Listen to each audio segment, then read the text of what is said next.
नमस्कार, स्वप्नास किचनमध्ये तुम्हा सर्वांचे स्वागत आहे। पावसाळ्याचे दिवस आले किंवा थंडीचे दिवस आले की आपल्याला इडलीचे पीठ फर्मेंट करणं खूप अवघड वाटतं। म्हणजे ते फर्मेंट होत नाही, मग त्याच्यामध्ये इनो वापरावा लागतो, सोडा वापरावा लागतो। हे सगळं टाळण्यासाठी आज मी तुमच्याबरोबर हा व्हिडिओ शेअर करत आहे। अगदी शेवटपर्यंत तुम्ही हा व्हिडिओ बघा, म्हणजे तुमच्या लक्षात येईल अतिशय सोप्या पद्धतीने पीठ अशा पद्धतीने कसं फर्मेंट केलं जातं। व्हिडिओमध्ये तुम्ही पाहतच आहात, अगदी परफेक्ट असं इथं पीठ फर्मेंट झालेलं आहे। याची सोपी ट्रिक या व्हिडिओमध्ये मी तुम्हाला सांगितलेले आहे। नक्की व्हिडिओ शेवटपर्यंत बघा। आता याच्यामध्ये आपण डाळ तांदूळ जे वापरतो त्याचं योग्य प्रमाण आहे ते मी इथं तुम्हाला सांगणार आहे। त्या पद्धतीने जर तुम्ही योग्य प्रमाणात डाळ तांदूळ वापरून पीठ तयार करून अशा पद्धतीचं तुम्हाला फर्मेंट झालेलं पीठ भेटेल। आता लागणाऱ्या साहित्यामध्ये आपण इथं घेतलेले आहे तांदूळ। तुम्ही कोणताही वापरू शकता, रेशनचा वापरला तरी चालतो किंवा तुम्ही जे रेग्युलर घरी वापरता खाण्यासाठी तो वापरला तरी चालतो। आता प्रमाण इथं मी घेतलेलं आहे ते तुम्हाला सांगत आहे। इथं मी आता जी डाळीसाठी वापरलेली वाटी आहे ही वाटी आहे, या वाटीनेच मी मोजून घेतलेले आहे तांदूळ।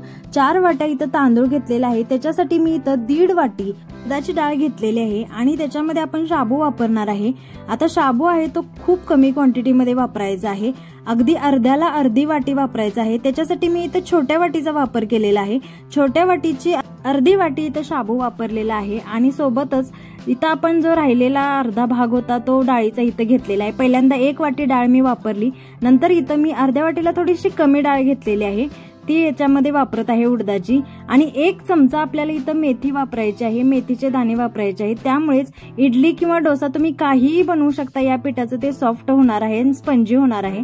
आता इथं मी जे साहित्य घेतलेलं आहे ते एकत्रित सगळं भिजवलेलं आहे। आता वेगवेगळं काही भिजवलेलं नाही, डाळ किंवा तांदूळ वेगवेगळे असं काही नाही, सगळं एकत्र करून इथं भिजत ठेवलेलं आहे।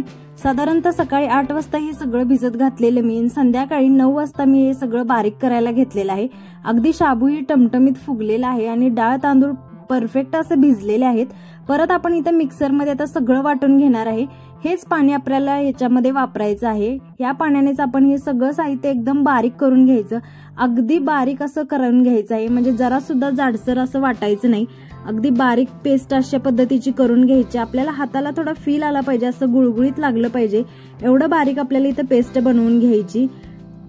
डाळ तांदूळ बारीक करत असताना मिक्सरच्या भांड्यामध्ये जेवढं बारीक होण्यासाठी गरजेचं आहे, जास्तही घेऊ नका, वेळ लागेल बारीक होण्यासाठी, आणि कमीही घेऊ नका, त्यामुळे ही बारीक होणार नाही।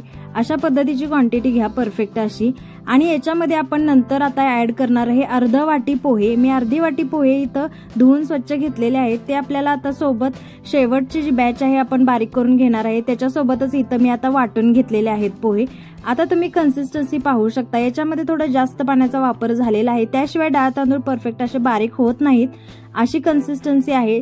सगळ्यात महत्वाची स्टेप म्हणजे आपल्याला जे पीठ आपण बारीक करून घेतलेलं आहे ते हाताच्या मदतीने असं फेटून घ्यायचं आहे। चमच्याचा वापर अजिबात नाही करायचा, हाताच्या मदतीनेच आपण असं फेटून घ्यायचं। हे खूप महत्वाचं काम आहे, याच्यामुळेच पीठ चांगलं फर्मेंट होणार आहे, फुगून डबल होणार आहे पीठ। जेवढं तुम्ही आता पीठ बारीक करून घेतलेलं आहे तेवढं फुगून त्याचं डबल पीठ तयार होतं। अशा पद्धतीने जर तुम्ही फेटून घेतलं तर ज्यावेळेस आपण हे पीठ मिक्सरमध्ये बारीक करत असतो त्यावेळेस पीठ थोडंसं गरम झालेलं असतं, याच वेळेला आपल्याला हाताच्या मदतीने असं सतत एका दिशेने सतत फेटून घ्यायचं। थोडासा हात दुखला तरी चालेल, परंतु इथं आपल्याला अजिबात थांबवायचं नाही, सतत असं फेटत राहायचं आहे। साधारण 7 ते 8 मिनिट आपल्याला सतत फेटत राहायचं, म्हणजे आत एक अशी पिठामध्ये जाळी तयार होते आणि फर्मेंट होतं पीठ, छान डबल पीठ असं तयार होतं फुगून। म्हणून आपल्याला ही स्टेप करणं खूप महत्वाचं आहे। आता तुम्ही जर थोडासा हात दुखत असेल तर थोडं स्पीड कमी करू शकता, परंतु 7 ते 8 मिनिटं आपल्याला हे पीठ फेटूनच घ्यायचं आहे। आता बघत आहात तुम्ही, थोडंसं पातळसर असेल तरी ज्यावेळेस फुगून पीठ तयार होतं त्यावेळेस ते घट्टसर असं होतं, फर्मेंट झालेलं असतं परफेक्ट असं। आता याच्यामध्ये 2 इथं हिरव्या मिरच्या मी वापरलेल्या आहेत। थंडीच्या दिवसात किंवा पावसाळ्याच्या दिवसात तुम्ही ही पद्धत नक्की ट्राय करून बघा। 2 हिरव्या मिरच्या आपल्याला याच्यावरतीच ठेवून द्यायच्या आहेत पिठाच्या, आणि नंतर तुम्ही दुसऱ्या दिवशी सकाळी असं चेक करू शकता। आता हिरव्या मिरच्या काही खाली गेलेल्या नाहीत तळाला, त्या वरच्यावरतीच आहेत आणि पीठ अगदी फुगून डबल झालेलं आहे, पातेलं पूर्ण भरलेलं आहे। जे अर्ध पातेलं होतं पिठाचं ते आता दुसऱ्या दिवशी फुगून पूर्ण पातेलं भरून झालेलं आहे पीठ। आता हे पिठाचे तुम्ही इडली, आंबोळी, डोसे काहीही करू शकता, मऊसूत असे डोसे बनून तयार होतात, स्पंज डोसे। तुम्ही क्रिस्पी डोसेही बनवू शकता, इडल्या तर बोलायलाच नको, तशा जाळीदार अशा मस्त सुंदर बनून तयार होतात। 2च मिरच्या इथं वापरलेल्या आहेत. मी आता या मिरच्या काढून घेत आहे. या मिरच्या धुवून तुम्ही चटणीमध्येही वापरू शकता. अतिशय सोपी पद्धत आहे. तुम्हाला ही पद्धत कशी वाटली कमेंट करून नक्की कळवा. आणि ही रेसिपी तुम्हाला आवडली असल्यास व्हिडिओला नक्की लाईक करा, शेअर करा, कमेंट करायला विसरू नका.